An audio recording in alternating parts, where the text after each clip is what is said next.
जमीर जिंदा रख, जमीर जिंदा रख, कबीर जिंदा रख, बन जाए सुल्तान फिर भी दिल में फ़कीर जिंदा रख। हौसले के तरकस में कोशिश का वो तीर जिंदा रख, हार जा चाहे ज़िंदगी में सब कुछ फिर भी मगर फिर से जीतने का हुनर जिंदा रख। हेलो दोस्तों, स्वागत है आपका आपके अपने YouTube channel effective study point पर। दोस्तों मैं मुकेश आपको पढ़ा रहा हूँ मेंसुरेशन 2D, जिसमें मैं आपको कंप्लीट कर चुका था और उसके प्रीवियस ईयर के क्वेश्चन जो आए हुए थे वो भी मैं कंप्लीट कर चुका था। आज दोस्तों नया कॉन्सेप्ट, हम बहुत ही अच्छा और बहुत ही टफ कॉन्सेप्ट, जिसका लोग कहते हैं कि बहुत टफ कॉन्सेप्ट है, उसको लल्लू तरीके से पढ़ने वाले हैं हम। बहुत ही इंटरेस्टिंग वे में आपको पढ़ाने वाला हूँ, सच में बहुत मज़ा आने वाला है। 3D टॉपिक आज मैं स्टार्ट करने जा रहा हूँ, जो कि बच्चे कहते हैं कि रेलवे के बच्चे खासकर कहते हैं 3D में उनको फार्मूला कन्फ्यूजिंग रहता है। दोस्तों मैं यहाँ पर पूरा पोस्टमार्टम करने वाला हूँ हर एक आकृति का, और आप देखते जाइए, कोई भी आकृति आपको टफ नहीं लगने वाली है, मेरा आपसे वादा रहेगा। लेकिन आपसे दोस्तों एक रिक्वेस्ट है कि आप लोग दोस्तों वीडियो पूरी नहीं देखते हैं, लास्ट में जाकर के मैं कुछ आपको ऐसी बातें बताता हूं जो शायद आपकी ज़िंदगी और आपके चाहने वालों की ज़िंदगी बदल सकती हैं। तो प्लीज़ दोस्तों अंत तक वीडियो ज़रूर देखा करें, और अपने मित्रगण और जो भी आपके स्नेही या फिर जो भी प्रियजन हैं सबको प्लीज़ वीडियो को ज़्यादा से ज़्यादा शेयर करेंगे तो शायद आपको भी अच्छा लगेगा और मुझे बहुत ज़्यादा अच्छा लगेगा। ठीक है दोस्तों, देर ना करते हुए, आपका वैल्यूएबल समय ज़्यादा पर ख़राब ना करते हुए मैं स्टार्ट करता हूँ आज का टॉपिक 3D, जिसमें मेरा कॉन्सेप्ट क्या रहेगा। देखिए मैं बिल्कुल अलग तरीके से पढ़ाने वाला हूँ, मैं किताबी तरीका आपको नहीं पढ़ाने वाला हूँ। मैं जिस तरीके से पढ़ाने वाला हूँ क्वेश्चन एग्जाम के अंदर उसी तरीके से आने वाले हैं। ठीक है दोस्तों, मैं आपको 3D को 2 पार्ट में पढ़ाने वाला हूँ। मैं थोड़ा सा ओवरव्यू अगर आपको दे दूँ तो 3D क्या होता है? 3 डायमेंशन, ऐसी आकृति जिसमें 3 डायमेंशन होती है, मतलब लंबाई भी होती है, चौड़ाई भी होती है और ऊंचाई भी होती है। ठीक है, तो उस आकृति को हम क्या कहते हैं? 3 डायमेंशन 3D आकृति कहते हैं, त्रिविमीय आकृति। ठीक है दोस्तों, अब इसको 2 होती हैं। मूलतः क्या होता है, इसको 2 पार्ट में बांटा जाता है, प्रिज्म और पिरामिड। ठीक है दोस्तों, यही 3D होती है, बाकी यही सब बनने वाला होता है। प्रिज्म से ही आपका सब कुछ घन घनाभ वेलन ये सब बनने वाला होता है। पिरामिड से ही आपका शंकु ये सब बनता है आपका। ठीक है, पिरामिड बनता है। तो हम इस चीज़ को डिस्कस करेंगे। तो सबसे पहले आज हम दोस्तों प्रिज्म पढ़ेंगे, उसके बाद घन घनाभ पढ़ेंगे, क्योंकि घन घनाभ भी एक क्या होता है? प्रिज्म होता है। ऐसे फिर बेलन पढ़ेंगे, क्योंकि बेलन भी क्या है दोस्तों? एक प्रिज्म ही है। उसके बाद हम शंकु पे जाएंगे, शंकु पे जाने से पहले हम पिरामिड पढ़ेंगे, पिरामिड के अंदर ही हम दोस्तों शंकु पढ़ेंगे। क्यों? क्योंकि शंकु भी क्या है? एक पिरामिड है। ठीक है दोस्तों, स्टार्ट करते हैं आज प्रिज्म से हैं। ठीक है, मैं थोड़ा आपको इसका ओवरव्यू बताता हूँ क्या है क्या नहीं है। ठीक है दोस्तों, स्टार्ट करते हैं। दोस्तों स्टार्ट करते हैं। अभी मैं पिरामिड को साइड रख रहा हूँ, अभी इसको डिस्कस नहीं करते हैं। अभी आज का टॉपिक दोस्तों आपका पहले क्या है? प्रिज्म है, उसमें पढ़ते हैं दोस्तों क्या होता है प्रिज्म। कोशिश करना दोस्तों समझने की, मेरे साथ बने रहने की कोशिश करना। वादा है मेरा आपसे, जब वीडियो ख़त्म होगी तो जितना भी चीज़ मैंने आपको पढ़ाई होगी वो दिमाग में आपके पूरी तरह से फिट हो चुकी होगी और हमेशा रहने वाली होगी। ठीक है, तो दोस्तों प्रिज्म क्या होता है? ऐसी कोई भी 3D आकृति, ऐसी कोई भी त्रिविमीय आकृति जिसका आधार और टॉप एक ही जैसा हो। मतलब क्या हुआ इसका? अगर मैं बनाने की कोशिश करूं, अगर मैं एक ट्रायंगुलर बेस प्रिज्म बनाना चाहता हूं, ये दोस्तों मैंने एक ट्रायंगुलर बेस प्रिज्म बनाने की कोशिश की है इस तरह से। ये क्या बनाया दोस्तों? मैंने एक ये प्रिज्म बनाया है जिसके अंदर, अगर ये ट्रायंगुलर बेस है, ट्रायंगुलर बेस का मतलब है जिसका आधार क्या है दोस्तों? त्रिभुज है।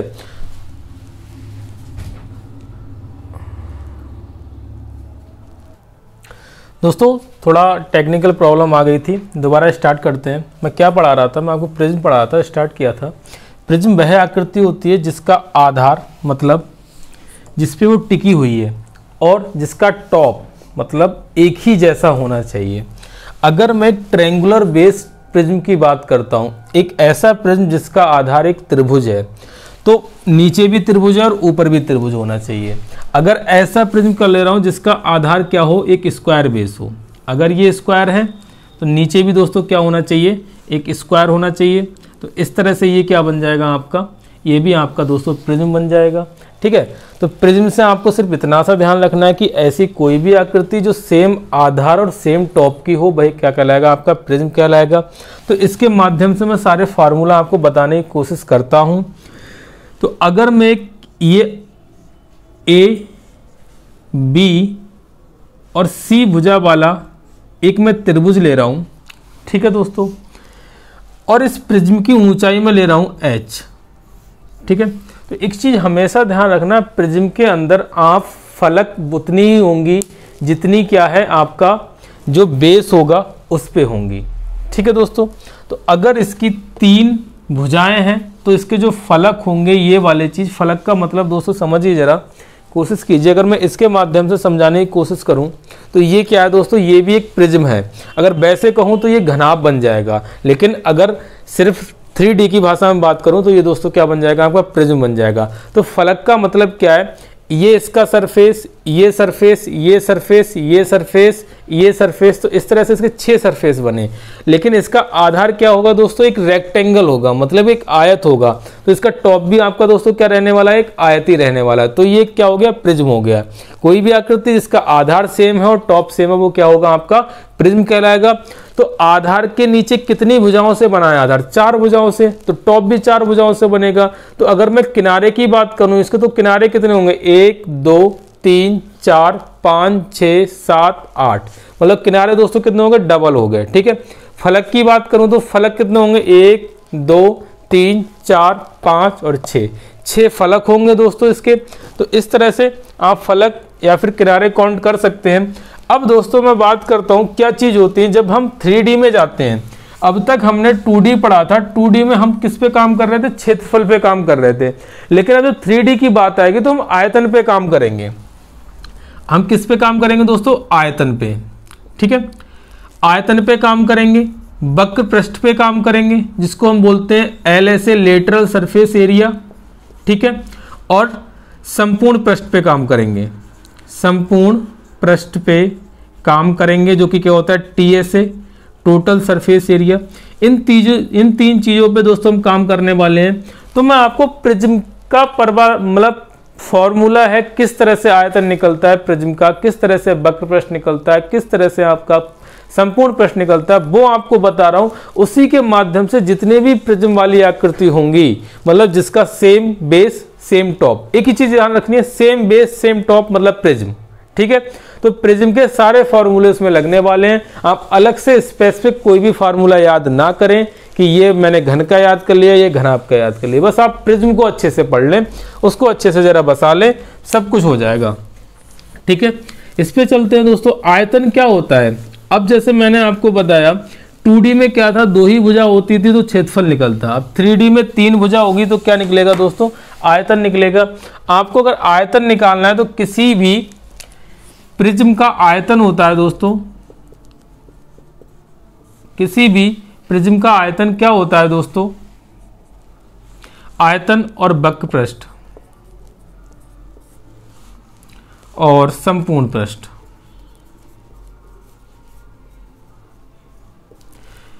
आयतन की बात करूंगा दोस्तों, जो भी आधार होगा उसका, जो भी आधार होगा, आधार का क्षेत्रफल गुणा ऊंचाई, ये दोस्तों आपका क्या हो जाएगा, ये आपका हो जाएगा दोस्तों आयतन हो जाएगा। मतलब कोई भी आयतन हो सकता है। यहाँ पर ये ट्रायंगल है तो अगर इसका क्षेत्रफल निकालना चाहूँ तो इसका क्षेत्रफल दोस्तों हीरोज फार्मूला से क्या हो जाएगा, S minus A, S minus B, S minus C, ये हो जाएगा इंटू H क्या हो जाएगा दोस्तों, आपका ऊंचाई हो जाएगी। ये दोस्तों क्या हो जाएगा, आपका आयतन हो जाएगा। अगर मैं वक्र पृष्ठ की बात करूं, जरा समझने की कोशिश कीजिए वक्र पृष्ठ क्या होता है, क्योंकि स्टूडेंट कंफ्यूज रहता है वक्र पृष्ठ में और संपूर्ण पृष्ठ में।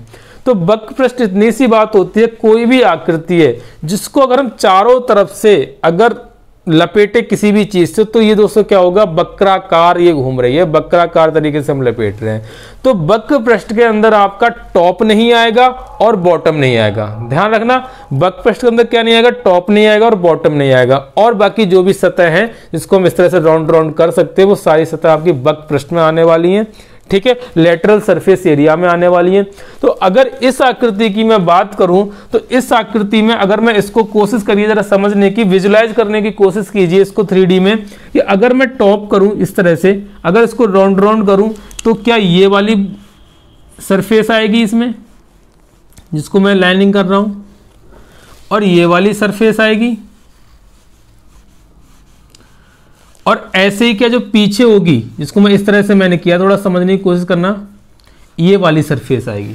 ठीक है दोस्तों, अब इन सरफेस का मुझे क्या निकालना है, एरिया निकालना है। तो ये सरफेस क्या होंगी, एक रेक्टेंगुलर बेस होंगी, एक आयताकार बेस होंगी। अगर मैं इस वाली सरफेस की बात करूंगा तो इसकी चौड़ाई क्या हो जाएगी दोस्तों, a हो जाएगी, और लंबाई क्या हो जाएगी, h हो जाएगी। तो वक्रपृष्ठ की बात करूं तो a × h हो जाएगा। ठीक है, अब जब अगर मैं इस पे बात करता हूं, अगर मैं इस वाली फलक को लेता हूं तो ये वाला फलक क्या हो जाएगा, b चौड़ाई हो जाएगी, ऊंचाई क्या रहेगी, h रहेगी। तो ये क्या हो जाएगा, b × h हो जाएगा।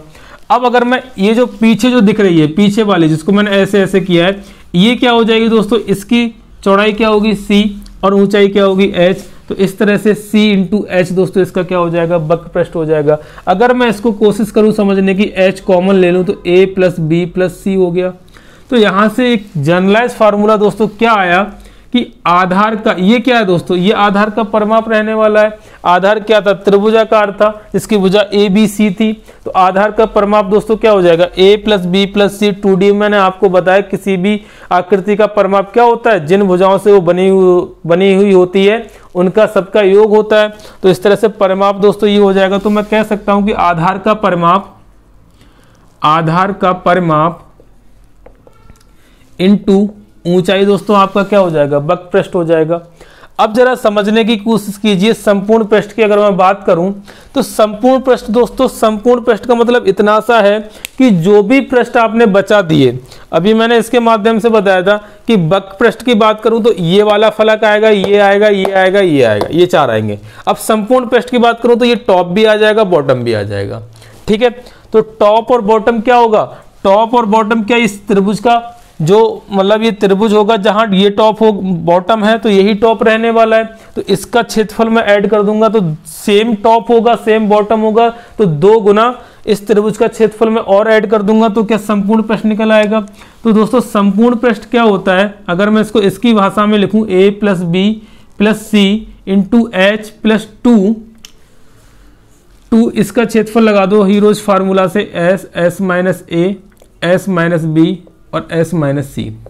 ठीक है दोस्तों, अब जरा समझिए यहां पर मैंने आपको ये क्या है, एक मैंने ऐसा ट्रायंगल लिया है जिसकी अलग अलग भुजाएं, लेकिन आपको सवाल देगा तो बहुत सिंपल देता है, या तो राइट एंगल ट्रायंगल बना देगा यहां पर, या क्या समबाहु त्रिभुज बना देगा। तो बहुत ज्यादा मुश्किल नहीं होता ये चीज निकालने का, आपको देखने में लग रहा होगा बहुत टफ सा। ठीक है, लेकिन आपको फोकस किस पे करना है, जो मैं इसका स्टैंडर्ड फॉर्मूला लिख रहा हूं इस पे आपको फोकस करना है।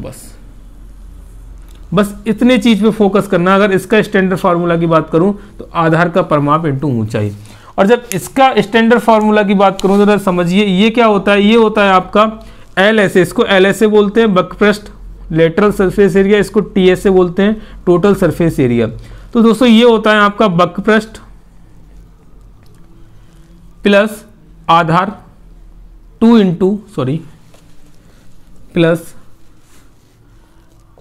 × आधार का क्षेत्रफल, आधार का क्षेत्रफल। तो ये क्या हो जाएगा इसका दोस्तों, जनरलाइज्ड फार्मूला हो जाएगा। बस यही 3 फार्मूला आपको कंसंट्रेट करने हैं, इसके अलावा 3D के अंदर कुछ भी नहीं है। तो ध्यान रखना है ऐसी कोई भी आकृति जिसका सेम तो बेस होगा और सेम ही टॉप रहने वाला है, वो क्या होगी, आपकी प्रिज्म होगी। प्रिज्म का आयतन क्या होता है दोस्तों, आधार का क्षेत्रफल इनटू ऊंचाई होती है। वक्रपृष्ठ की बात करूं तो आधार का परिमाप इनटू ऊंचाई होती है। संपूर्ण पृष्ठ की अगर बात करता हूं तो LSA मतलब आधार का परिमाप इनटू ऊंचाई प्लस 2 × आधार का क्षेत्रफल। ठीक है दोस्तों, अब मैं एक ऐसा प्रिज्म लेता हूं जिसका मैं आपको मतलब एक स्क्वायर बेस प्रिज्म लेता हूं, इससे क्वेश्चन आपको पता चल जाए किस तरह से क्वेश्चन आता है। मैं क्वेश्चन के फॉर्म में एक क्वेश्चन लेता हूं, ठीक है, आकृति लेता हूं। दोस्तों एक मैंने क्या बनाया है, ये मैंने एक प्रिज्म बनाया है जिसका बेस क्या है दोस्तों, स्क्वायर है। क्वेश्चन है आपके पास, जरा समझिए, एक वर्गाकार आधार का एक प्रिज्म जिसकी भुजा A बराबर आपको दे दिया दोस्तों 25 सेंटीमीटर, ठीक है, और उसकी ऊंचाई आपको दे दी है h बराबर दे दिया है 10 सेंटीमीटर। तो दोस्तों आपसे क्या पूछा है, अगर उस प्रिज्म के चारों तरफ अगर मैं कुछ पेंट करता हूं तो उस पेंट को करने का जो रेट है वो दे रखा है आपको 5 रुपए प्रति वर्ग सेंटीमीटर। ठीक है, मतलब क्या है, एक प्रिज्म है, कुछ ऐसा प्रिज्म होगा, स्क्वायर बेस होगा, समझने की कोशिश करना। इसकी चारों तरफ से अगर मैं इसको पेंट करता हूं तो इसका जो रेट दे रखा है वो 5 रुपए प्रति वर्ग सेंटीमीटर दे रखा है। तो आपसे पूछा है बताइए कितनी लागत आएगी। तो दोस्तों ऐसे क्वेश्चन पूछे जाते हैं, जरा समझिए। क्वेश्चन क्या है, वर्गाकार प्रिज्म है जिसकी भुजा है 25 सेंटीमीटर, ऊंचाई है 10 सेंटीमीटर। तो चारों तरफ से इसको पेंट करने का खर्चा क्या होगा अगर उसका रेट 5 रुपए प्रति वर्ग सेंटीमीटर है। ठीक है, तो जरा समझिए, मैंने आपको बताया, आप बिल्कुल भी फार्मूला नहीं रटेंगे, मैंने आपसे कह दिया, बस आप समझने की कोशिश करेंगे। ये भुजा क्या है आपकी ए है, और ये भी भुजा ए होगी, और ये भी भुजा ए होगी। क्यों? क्योंकि ये क्या है, वर्गाकार है। ठीक है, और ये क्या रहने वाली है आपकी, एच रहने वाली है। ठीक है, मैं सारी चीज बताऊंगा यहाँ पर, जो क्वेश्चन है उसका आंसर भी बताऊंगा कैसे निकालेंगे, बाकी और भी जो चीजें रहेंगी वो भी मैं बताऊंगा इसमें। ठीक है, तो ए बराबर आपको दिया दोस्तों 25 सेंटीमीटर दिया है। जरा समझने की कोशिश कीजिए। अगर मैं आयतन की बात करूं, सबसे पहले हम आयतन पे चलते हैं, पूछा नहीं है लेकिन हम फिर भी निकालेंगे। आयतन की अगर मैं बात करूं, मैंने क्या बताया, किसी भी प्रिज्म का आयतन क्या होता है, आधार का क्षेत्रफल। तो आधार क्या एक वर्ग है, और वर्ग का क्षेत्रफल क्या हम 2D में पढ़ चुके हैं, क्या होता है, भुजा का स्क्वायर होता है। तो भुजा कितनी है 25 का स्क्वायर इंटू एच क्या है दोस्तों 10 सेंटीमीटर। क्यों? क्योंकि आधार का क्षेत्रफल गुणा ऊंचाई होता है आयतन, और ये किस में आ जाएगा, सेंटीमीटर क्यूब में आ जाएगा, क्योंकि सेंटीमीटर स्क्वायर यहाँ से मिलने वाला है, 1 सेंटीमीटर यहाँ से मिलने वाला है, तो ये सेंटीमीटर क्यूब में आ जाएगा। ठीक है, तो अगर इसको सॉल्व करूंगा तो 625 सेंटीमीटर क्यूब दोस्तों क्या आ जाएगा, इसका आयतन निकल के आ जाएगा। अब जो मुझसे पूछा है वो क्या पूछा है, उसके लिए मुझे क्या निकालना पड़ेगा, वक्र पृष्ठ निकालना पड़ेगा, क्योंकि वो चारों तरफ से करने को कह रहा है, उसने टॉप और बॉटम को नहीं छुआ है। ठीक है, तो इसके लिए दोस्तों मैं वक्र पृष्ठ निकालूंगा। तो वक्र पृष्ठ जरा समझिए, वक्र पृष्ठ किस किस से मिलकर के बनाए। इसकी अगर मैं इसकी बात करूं, वक्र पृष्ठ में कौन कौन सी फलक आने वाली, एक ये आने वाली है, एक ये आने वाली है, एक ये और एक ये, 4 फलक आने वाली है। और चारों फलक का क्षेत्रफल क्या समान रहने वाला है। क्यों? क्योंकि क्या है, जो उसकी ऊंचाई होगी और नीचे क्या है, आधार वर्गाकार है, तो चौड़ाई भी दोनों ही कंडीशन में, चारों ही कंडीशन में समान रहने वाली है। और बाकी मैंने आपको स्टैंडर्ड फार्मूला क्या बताया है, आधार का परिमाप, मतलब आधार का परिमाप कितना हो जाएगा 25 इंटू 4 इंटू ऊंचाई, ऊंचाई क्या हो जाएगी 10, तो ये आ जाएगा 25 चौका 100 और 1 0, 1000 सेंटीमीटर स्क्वायर आ जाएगा। अब यहाँ भी वर्ग सेंटीमीटर दिया, तो यहाँ पर आप समझेंगे कि आपसे क्षेत्रफल निकलवाने को कह रहा था, उसी से आप गुणा करेंगे। अगर मैं वक्र पृष्ठ को पेंट करने की बात करूं, चारों तरफ से पेंट करने पर खर्चे की अगर मैं बात करूं तो खर्चा दोस्तों कितना आ जाएगा, पेंट कितने सेंटीमीटर स्क्वायर एरिया करना है 1000, रेट क्या है 5, 1 सेंटीमीटर स्क्वायर का रेट है 5, तो 1000 का कितना हो जाएगा गुणा 5 रुपए, जो कि आ जाएगा 5000 रुपए दोस्तों क्या रहने वाला है, आपका खर्चा रहने वाला है। अगर मैं बात करूं यहीं पर संपूर्ण पृष्ठ की बात करूं, तो क्या संपूर्ण पृष्ठ के अंदर जो आपने वक्र पृष्ठ निकाला, इसमें क्या ये वाला आधार जो कि क्या होगा, एक वर्गाकार होगा, टॉप भी इसका वर्गाकार होगा, तो ये दो जुड़ जाएंगे। तो वक्र पृष्ठ की अगर मैं बात करूं, संपूर्ण पृष्ठ की अगर मैं बात करता हूं, तो इसमें क्या जुड़ जाएगा 2 प्लस आधार का क्षेत्रफल, आधार का क्षेत्रफल बोले तो 25 का स्क्वायर। ठीक है, 25 का स्क्वायर करोगे 625 दूनी 1250, तो ये और जुड़ जाएगा। तो इस तरह से अगर टोटल वक्र पृष्ठ की बात करूंगा तो दोस्तों कितना आ जाएगा 2250 सेंटीमीटर स्क्वायर दोस्तों आपका क्या आ जाएगा, वक्र पृष्ठ आ जाएगा। तो इस तरह से क्वेश्चन पूछे जाते हैं। एक क्वेश्चन मैं और ले रहा हूं जो एग्जाम में पूछा गया है आपके रेलवे में ही। ठीक है दोस्तों, तो आपको घबराना नहीं है इन क्वेश्चनों से। दोस्तों अगला क्वेश्चन क्या है, दिया है क्वेश्चन के अंदर कि एक समबाहु त्रिभुजाकार एक प्रिज्म है, एक प्रिज्म जिसका आधार एक समबाहु त्रिभुज है, जिसकी भुजा आपको दे रखी है a बराबर 2√3। ठीक है, और आपसे पूछा है उसका आयतन क्या होगा। ठीक है, उसमें आयतन पूछा था। मैं आपको सारी चीज़ निकाल के बता दूंगा, वक्र पृष्ठ भी और संपूर्ण पृष्ठ भी। ठीक है दोस्तों, सारी चीज़ डिस्कस करेंगे हम। जो आयतन पूछा था उसको तो निकालेंगे, और उसके साथ आपको क्या दिया था, एच दिया था। उस प्रिज्म की जो ऊंचाई है वो कितनी दे रखी है, 10 सेंटीमीटर। ठीक है दोस्तों, अब जरा समझिए, आपने देखा प्रिज्म होता क्या है दोस्तों, जो रेलवे के एस्पिरेंट होते हैं वो एडवांस मैथ पे ज़्यादा मतलब कोशिश नहीं करते उसको समझने की। जहां एडवांस मैथ का क्वेश्चन आया उसने बेलन, शंकु, प्रिज्म, पिरामिड देखा, क्वेश्चन स्किप कर दिया। और मैं आपको बता दूं, जो क्वेश्चन ये जो बच्चे ये सोच रहे हैं कि प्रिज्म आपके एग्जाम में नहीं आता है, तो बेलन भी एक प्रिज्म है, शंकु भी क्या पिरामिड है, तो ये प्रिज्म पिरामिड से ही ये सारी चीजें निकलने वाली हैं। जैसे जैसे मैं आएगा मैं कराते चला जाऊंगा, लेकिन सब कुछ निकलने वाला यहीं से है। इसी वजह से मैंने प्रिज्म स्टार्ट किया, और डायरेक्ट क्वेश्चन भी प्रिज्म से आता है 2011 से, जब से ये जुड़ा है आपका एडवांस मैथ। पहले प्रिज्म नहीं आता था, लेकिन 2011 से ये जैसे ही एडवांस मैथ जुड़ा है एसएससी के अंदर, तो सभी एग्जामों में भी जुड़ने लग गया, सभी एग्जामों में आने लग गया है। ठीक है दोस्तों, अब जरा कोशिश कीजिए समझने की। ये क्या दिया है, जिसकी भुजा दे रखी है आपको 2√3, ये 2√3, ये 2√3, ये 2√3। ठीक है, ये सेम आधार, ऊपर भी टॉप भी सेम ही होगा, किसका, 2√3 का, 2√3 का और 2√3 का। इसकी ऊंचाई दोस्तों आपको क्या दे रखी है, 10 सेंटीमीटर दे रखी है। अब मैंने क्या कहा है, आयतन निकालने के लिए क्या करेंगे, आधार का क्षेत्रफल गुणा ऊंचाई। तो आधार का क्षेत्रफल, आधार क्या, एक समबाहु त्रिभुज, और समबाहु त्रिभुज का क्षेत्रफल मैंने 2D में बहुत चीख के बताया था, क्या होता है, √3/4 भुजा स्क्वायर, ये होता है। ठीक है, वही मैं लगा दूंगा, आधार का क्षेत्रफल क्या हो जाएगा, √3/4, भुजा क्या है 2√3 है, तो 2√3 का स्क्वायर गुणा h क्या है 10 सेंटीमीटर, तो ये क्या हो जाएगा, सेंटीमीटर क्यूब हो जाएगा। अगर मैं इसे सॉल्व करूंगा तो √3/4 गुणा 2 का स्क्वायर 4 और 3 का स्क्वायर, √3 का स्क्वायर 3 गुणा 10, 4 से 4 गया तो ये आ गया 30√3 सेंटीमीटर क्यूब। आपका दोस्तों क्या आ गया, आयतन आ गया।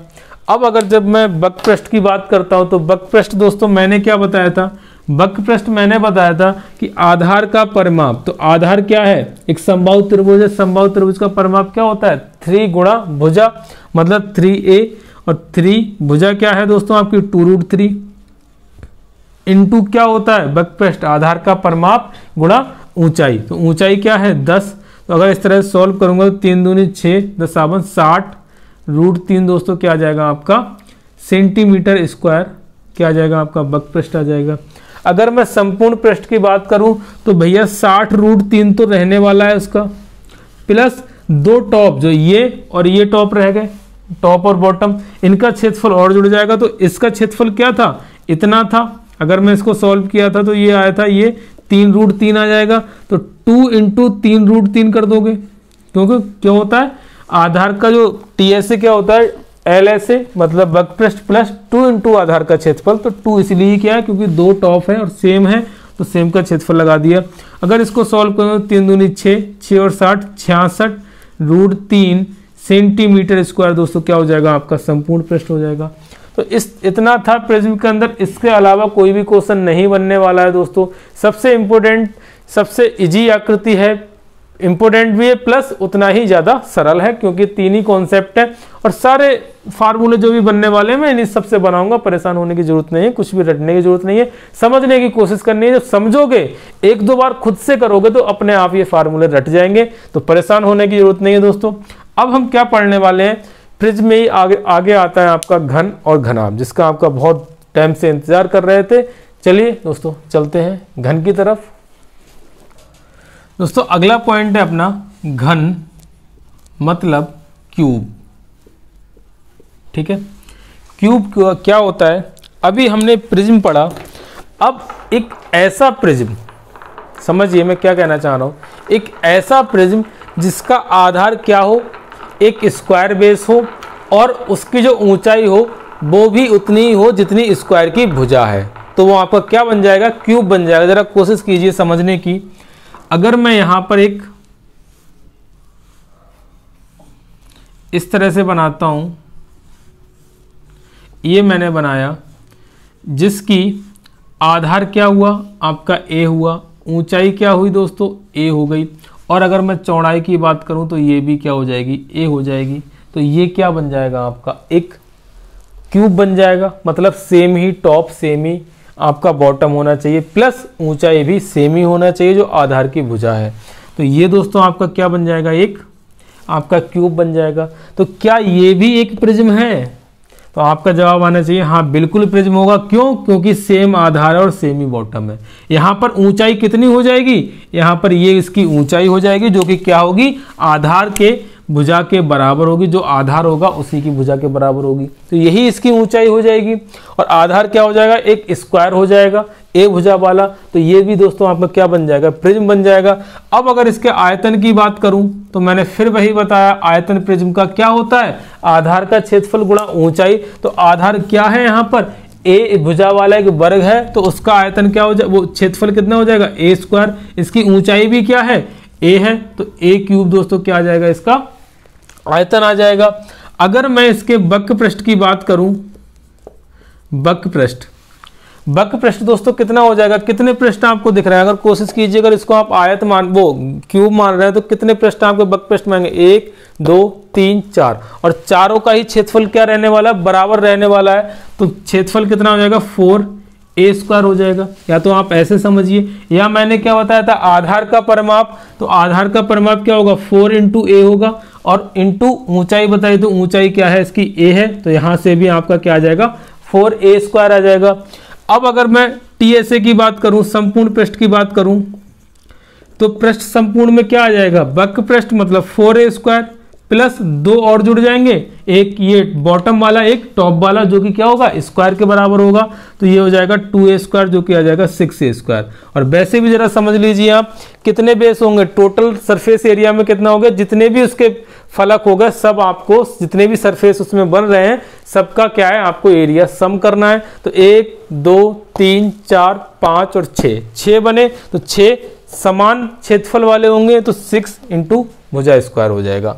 ठीक है, ये तो बात हुई आपके आयतन, वक्र पृष्ठ और संपूर्ण पृष्ठ की। अब जरा ध्यान दीजिए दोस्तों, पॉइंट यहां पर आता है। इसमें दोस्तों बहुत लोग कंफ्यूज होते हैं, लेकिन आप कंफ्यूज मत होना।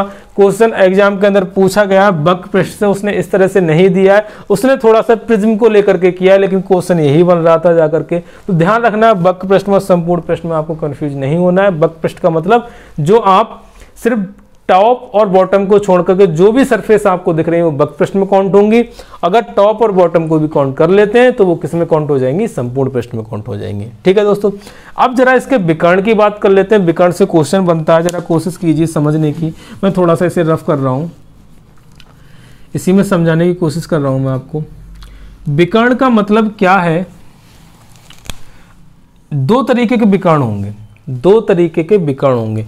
एक विकर्ण तो यही रहने वाला है कि जो इसका छोटा विकर्ण होता है, ये क्या हो गया, जो उसका तल होगा, आधार होगा, उसका जो विकर्ण होगा वो क्या होगा। अगर मैं ये a और ये क्या रहने वाला 90 डिग्री का एंगल, तो ये भी क्या होगा, a होगा। तो ये 90 का, ये a है और ये है, तो ये कितना हो जाएगा, √2a हो जाएगा पाइथागोरस प्रमेय से। अब मैं सबसे बड़े विकर्ण की बात करता हूं। सबसे बड़े विकर्ण कौन सा होगा, इसको मैं डॉट डॉट कर रहा हूं दोस्तों। ये क्या हो जाएगा, सबसे बड़ा विकर्ण हो जाएगा। अगर मैं बात करूं तो अगर मैं यहां से स्टार्ट करूं, जरा इसको समझने की कोशिश कीजिए। अगर मैं इस टॉप से स्टार्ट करूं यहां से, और अंदर से होकर के ये यहां जाकर के मिल जाए, तो ये दोस्तों क्या होगा, सबसे बड़ा विकर्ण होगा। क्वेश्चन पूछा जाता है, एक घनाकार कमरे में सबसे बड़ी लंबाई की लोहे की रॉड रखी जाए तो बताइए उस लोहे की रॉड की लंबाई क्या होगी। मैंने क्या कहा, घनाकार कमरे के अंदर सबसे लंबी रॉड कौन सी रखी जा सकती है, तो उसका सबसे बड़ा विकर्ण के बराबर रखी जा सकती है। अब सबसे बड़ा विकर्ण मिलकर के किससे बनता है, छोटे वाले विकर्ण से और उसकी ऊंचाई से। छोटा वाला विकर्ण मैंने क्या निकाला, √2a निकाला। अब यहाँ एंगल होता है दोस्तों 90 डिग्री का, और ये मेरे पास क्या है, a। और जब मैं इसमें पाइथागोरस प्रमेय लगाऊंगा, तो इसमें पाइथागोरस प्रमेय लगाओगे तो √2a का स्क्वायर प्लस a का स्क्वायर जो कि कितना हो जाएगा, 2a square plus a square, मतलब √3a आपका दोस्तों क्या आ जाएगा, इसका मान आ जाएगा, विकर्ण का मान आ जाएगा। और यही क्या होगी, विकर्ण की अगर मैं बात करूं तो विकर्ण दोस्तों आ जाएगा √3 × a मतलब भुजा। यही क्या होगी, क्वेश्चन ऐसे भी आता है, सबसे बड़ी लंबाई की छड़ की लंबाई, मतलब सबसे बड़ी अगर रॉड में घनाकार कमरे में रखना चाहूँ तो वो इतनी लंबाई की रखी जाएगी। ठीक है दोस्तों, इतना सब कुछ था। क्या आप बताइए कभी कोई फार्मूला रटने की जरूरत पड़ी? सब मैंने बताया कहाँ से आया। बस आपको एक ही आकृति रटनी है, क्या? प्रिज्म रटना है। सारे फार्मूले यहीं से बनने वाले हैं। कोई भी आकृति आपको टफ नहीं लगने दूंगा, मेरा विश्वास मानिए।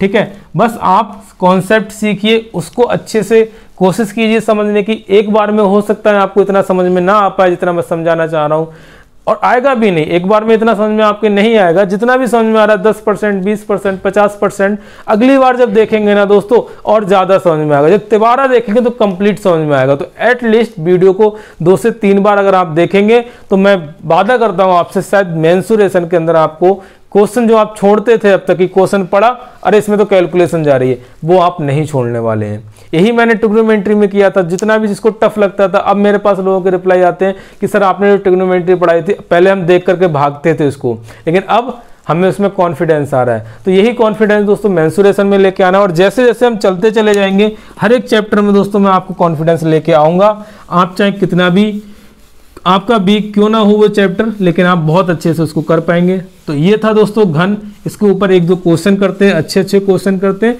देन फिर अपने लोग क्या पढ़ेंगे, घनाभ पढ़ेंगे। दोस्तों क्वेश्चन है, क्या है, एक घन जिसकी भुजा आपको दे दी है a बराबर 2√3 दे दी है, 2√3 सेंटीमीटर दे दिया है, और आपसे पूछा है बताइए उस छड़ की लंबाई क्या होगी जो इस घनाकार कमरे में रखी जा सकती है, सबसे बड़ी छड़।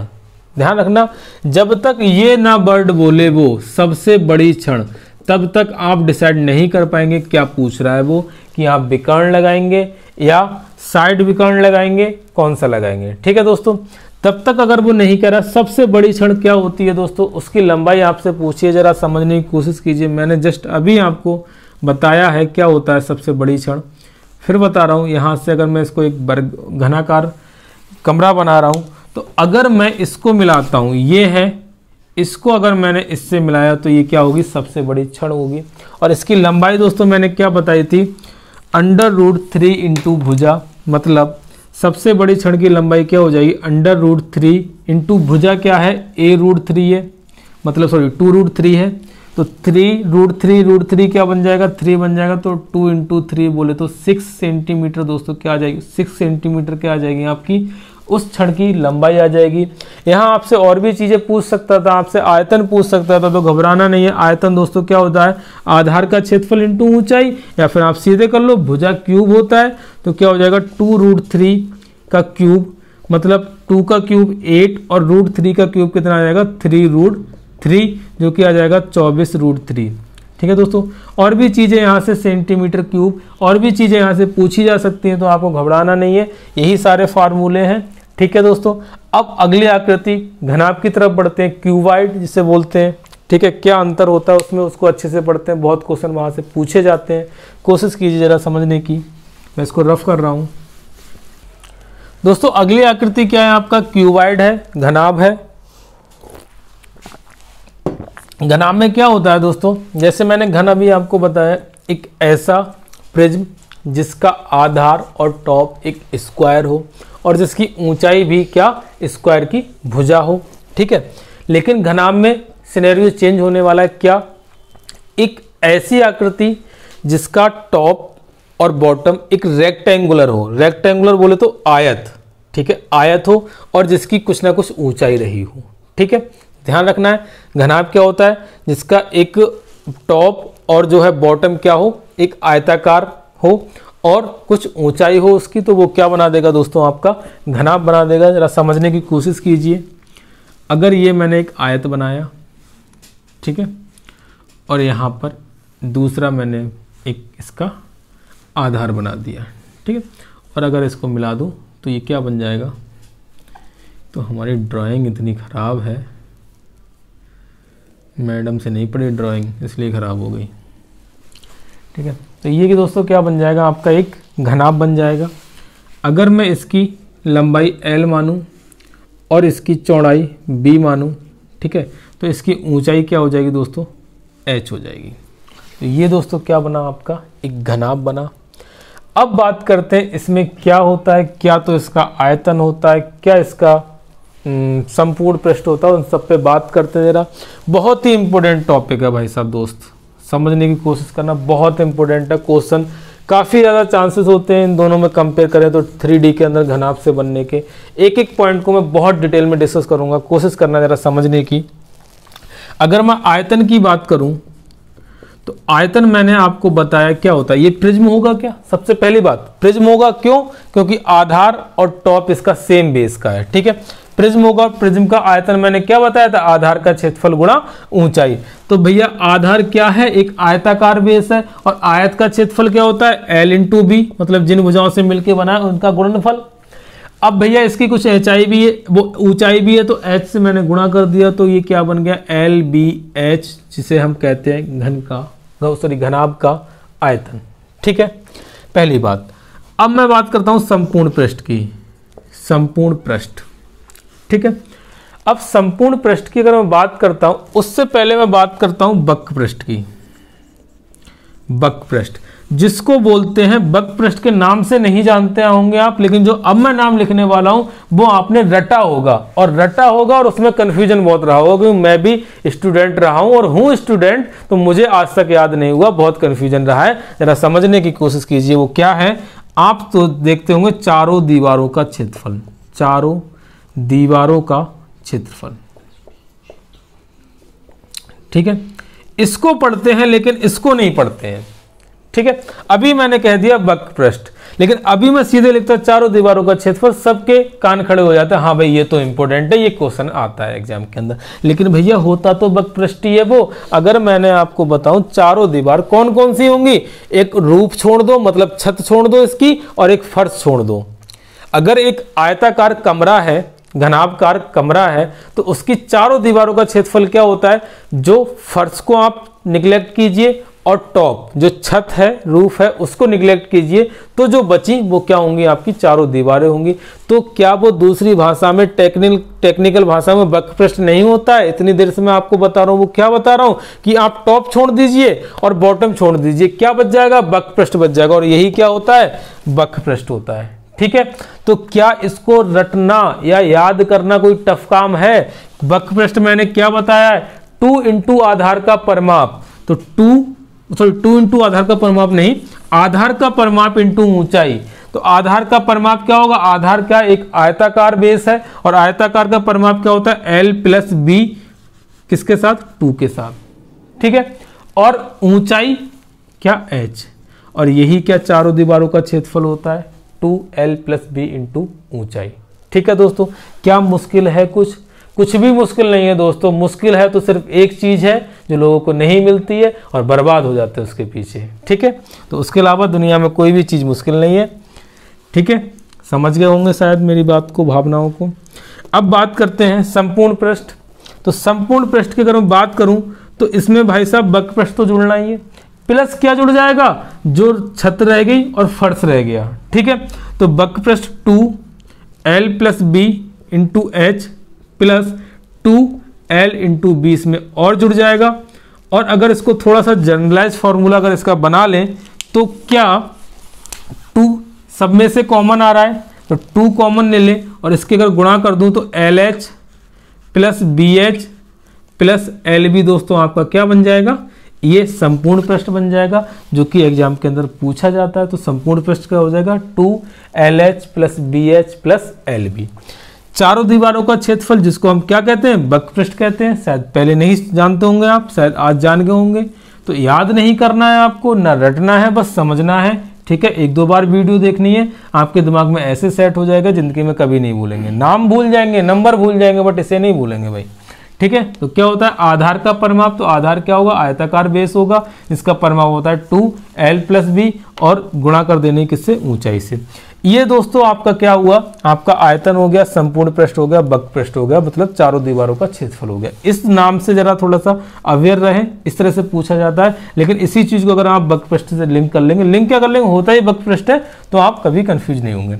अब बात आती है दोस्तों, इसमें भी वही बात आती है क्या, कि अगर मैं सबसे लंबी लंबाई, वो सबसे लंबी छड़ अगर मैं कमरे के अंदर रखना चाहूँ तो उसकी लंबाई बताइए क्या होगी। ठीक है, तो कहीं ना कहीं इनडायरेक्टली रूप में आपसे विकर्ण की लंबाई पूछ रहा है। कोशिश कीजिए जरा समझने की, विकर्ण का मतलब क्या है। ये भी एक घनाभ है। अगर मैं यहाँ से बात करूँ तो यहाँ से उसका एक टॉप तो यहाँ होगा और दूसरा टॉप दोस्तों यहाँ होगा उस रॉड का। तो उस रॉड की लंबाई पूछिए, तो रॉड की लंबाई निकालने के लिए यहाँ भी वही करूँगा। पहले मैं साइड का डायगोनल्स निकालूंगा, सॉरी साइड का हाँ विकर्ण निकालूंगा। तो साइड का विकर्ण क्या होगा, अगर मैं इसकी बात करता हूँ तो ये साइड का विकर्ण होगा, ये दोस्तों बी होगी आपकी, और यहाँ पर एंगल कितना होगा 90 डिग्री होगा। दिख नहीं रहा है आपको, लेकिन यहाँ पर एंगल क्या होगा 90 डिग्री होगा। तो अगर मैं बात करूँ इसकी वैल्यू तो ये कितनी आ जाएगी L square plus B square आ जाएगी। अब मुझे इसका डायगोनल्स निकालना है, सबसे बड़ी छड़ की लंबाई निकालनी है, तो वो क्या हो जाएगी आपकी, ये हो जाएगी। अगर ए और बी नाम दे दूं तो ये क्या हो जाएगा आपका सबसे बड़ा डायगोनल्स हो जाएगा। ठीक है, सबसे लंबी छड़ हो जाएगी। तो इसकी बात करूं तो इसमें क्या ये एच आ जाएगा, और जब एच आ जाएगा और ये एंगल क्या होगा 90 डिग्री का हो जाएगा। तो अगर मैं इसकी बात करता हूं तो ये क्या आ जाएगा under root L square plus B square का whole square plus H square आ जाएगा, जिसको अगर मैं सॉल्व करता हूं तो क्या आ जाएगा L square plus B square plus H square. और यही क्या होता है विकर्ण की लंबाई होती है। तो अगर मैं विकर्ण की बात करता हूं तो भी आप समझ लीजिए क्या होगा L square plus B square plus H square का अंडर रूट होगा। और अगर मैं सबसे लंबी छड़ की बात करता हूं तो भी ये विकर्ण की ही लंबाई होगी। ठीक है दोस्तों, मैं समझ रहा हूं अगर आपको इसमें कोई प्रॉब्लम नहीं होगी। ठीक है, इतना डिटेल में मैंने आपको बता दिया है। और अभी भी अगर प्रॉब्लम है तो शायद अगर ब्रह्मा भी अगर पृथ्वी पे आ जाए ना आपको समझाने के लिए तो शायद नहीं समझा पाएंगे। क्यों? क्योंकि इससे ज़्यादा इजी तरीके से मुझे नहीं लगता कोई आपको समझा पाएगा, क्योंकि मैंने टाइम दिया, मैंने आपको वो चीज़ इसमें समझाने की कोशिश की है जहाँ से मैंने खुद समझा है कैसे क्वेश्चन, कैसे स्टूडेंट परेशान होता है इन चीज़ों में। उन चीज़ों को मैंने खुद सेल्फ स्टडी करके इन चीज़ों को ऑरिजिनेट करने की कोशिश की है, खुद अपने तरीके मैंने बनाने की कोशिश की है। वही चीज़ आपको बता रहा हूँ मैं, कोशिश करना समझने की। ठीक है दोस्तों, अब एक चीज़, एक कॉन्सेप्ट उसमें और रहता है जो जनरली क्वेश्चन पूछा जाता है। एग्जामिनर क्या कर रहा है आज के टाइम में कि वो क्या कहता है, फलक का क्षेत्रफल देकर के आपसे आयतन पूछता है। फलक का क्षेत्रफल देकर के आपसे आयतन पूछता है। फलक का क्षेत्रफल का मतलब क्या हुआ, 3 फलक का क्षेत्रफल देगा आपको और आयतन पूछेगा। और फलक वो कैसी होंगी, जो लंबाई चौड़ाई और ऊंचाई से मिलकर बनी होगी। इसको मैं रफ कर रहा हूँ, जरा कोशिश कीजिए समझने की। अब दोस्तों आपसे क्या क्वेश्चन पूछता है, जरा समझने की कोशिश कीजिए। एक ये मैंने घनाकार कमरा दिया है, या फिर कमरा समझने की कोशिश कीजिए इसे। अब इसमें क्या दिया है, एक फलक, ये मतलब किसी भी एक वर्टेक्स से, किसी भी एक शीर्ष से बनने वाली फलकों का क्षेत्रफल आपको दे देगा। अगर इस फलक की बात करूं, अगर इस शीर्ष की बात कर रहा हूं सपोज दैट, तो इससे फलक ये बन रही है, इससे फलक ये बन रही है और इसी से फलक ये बन रही है। हर एक शीर्ष से क्या 3 फलक बनने वाली हैं, तो किसी भी शीर्ष से बनने वाली तीनों फलकों का आपको क्षेत्रफल दे देगा। अब जरा समझने की कोशिश कीजिए। अगर मैं इस वाली फलक की बात करता हूं, इस वाली फलक की बात करता हूं, तो ये ऊंचाई से मिलकर के बनी है और चौड़ाई से मिलकर के बनी है। तो अगर इस वाली फलक की बात करूंगा तो क्या आ जाएगा h इंटू बी, इसका क्षेत्रफल आ जाएगा। ठीक है, ये हो गई। अब अगर मैं इसकी बात करूंगा तो ये क्या लंबाई प्लस लंबाई इंटू चौड़ाई से मिलकर बनी है, क्योंकि ये चौड़ाई आएगी और ये लंबाई आएगी। तो ये किससे मिलकर बनी है, लंबाई और चौड़ाई। तो इसका क्षेत्रफल क्या हो जाएगा, एल इंटू बी हो जाएगा। अब ये इतना समझिए, बी इंटू एल हो जाएगा। ठीक है, अब अगर मैं कौन सी फलक रह गई, ये रह गई मेरे पास में। ये किससे मिलकर बनी है, लंबाई से और ऊंचाई से। तो इसके क्षेत्रफल की बात करूंगा तो एल इंटू एच आ जाएगा। तो ये आपको दिया हुआ है। मुझे क्या निकालना है दोस्तों, आयतन निकालना है। मैंने कहा आपको 3 फलकों का क्षेत्रफल दे करके आपसे आयतन पूछेगा, तो मुझको आयतन निकालना है। तो आयतन के लिए क्या, अगर मैं इनको मल्टीप्लाई कर दूं, जरा समझने की कोशिश कीजिए। अगर मैं इनको मल्टीप्लाई कर दूं, क्या 2 सारी चीजें हैं, मतलब एल स्क्वायर बी स्क्वायर और एच स्क्वायर है। और आयतन होता क्या है, आयतन होता है दोस्तों एल बी एच। तो मुझे क्या एल बी एच की फॉर्म बनानी है। तो एल बी एच की फॉर्म बनाऊं तो एल बी एच का होल स्क्वायर हो जाएगा। अगर मैं इसको कैपिटल एक्स मानूं और इसको कैपिटल वाई मानूं और इसको कैपिटल जेड मानूं, ये क्या है, ये फलकों के क्षेत्रफल है, कैपिटल एक्स, कैपिटल वाई और कैपिटल जेड। तो ये इनका मल्टीप्लाई ही तो किया था मैंने, ये एक्स बाई जेड। तो एल बी एच क्या आ गया दोस्तों आपका यहाँ से, अंडर रूट एक्स बाई, मतलब सॉरी कैपिटल लेना, ये एक्स बाई और जेड, जहां एक्स और बाई और जेड मैंने क्या माने थे, फलक के क्षेत्रफल माने थे। तो ध्यान रखना दोस्तों, अगर ऐसा क्वेश्चन अगर आपके एग्जाम के अंदर दिखता है आपको, जहां आपको क्यूबॉइड से क्वेश्चन हो, घनाभ से क्वेश्चन हो, और आपको दे दिया हो कि 3 फलकों का क्षेत्रफल दे दिया हो, फलकें कैसी होनी चाहिए, एक ही शीर्ष से निकली हुई होनी चाहिए, तो आपका दोस्तों क्षेत्रफल क्या हो जाएगा, तो आपका क्षेत्रफल हो जाएगा कि उन फलकों का जो दे रखी है उनकी गुणा करनी है और उसका क्या ले लेना है, रूट ले लेना है, तो वही आपका आयतन हो जाएगा। एक क्वेश्चन मैं करा रहा हूं, इस पे जरा रुकिए। क्या क्वेश्चन है, एग्जाम के अंदर दे दिया उसने कि एक घनाभ जिसकी फलकों का क्षेत्रफल है 16, 9 और 25, एक घनाभ जिसकी फलकों का क्षेत्रफल है 16, 19, वो 16, 9 और 25, तो आपसे उसका आयतन पूछ लिया, तो आप क्या करने वाले हैं, आप करने हैं भैया 16, 9 और 25 इसका गुणा करना है।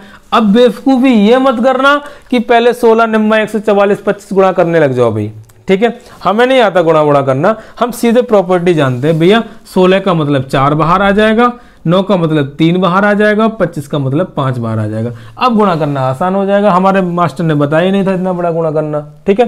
तो छोटा बना लिया हमने, 4 3 12 5 60, तो 60 दोस्तों क्या हो जाएगा, 60 सेंटीमीटर क्यूब क्या हो जाएगा आपका, उसका आयतन हो जाएगा। तो इस तरह से क्वेश्चन पूछे जाते हैं, मैंने पूरा डिटेल में दोस्तों आपको पढ़ा दिया।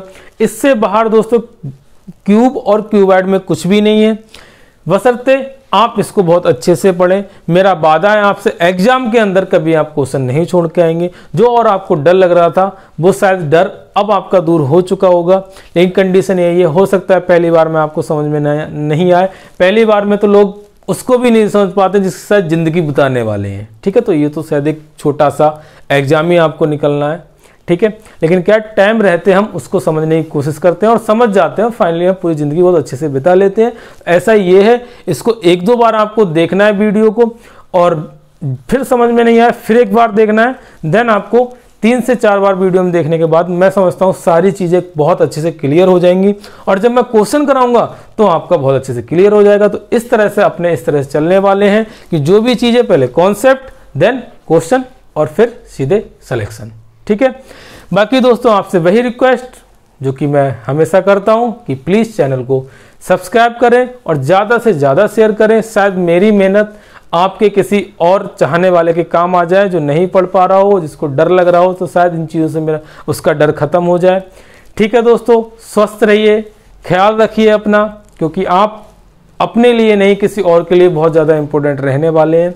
तो और मेहनत करते रहिए, खुश रहिए, take care, bye bye, good day and good night.